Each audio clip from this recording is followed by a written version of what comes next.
যাদের যাদের শত্রু আছে এই টিপসটা শুধুমাত্র তাদের জন্যে।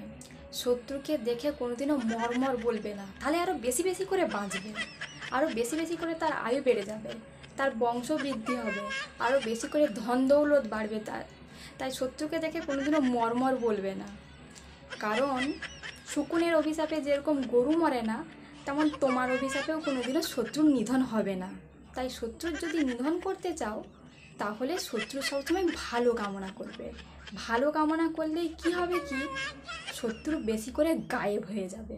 তাই আজ থেকে শত্রুর মৃত্যু কামনা কম, ভালো কামনা বেশি বেশি করে করতে হবে।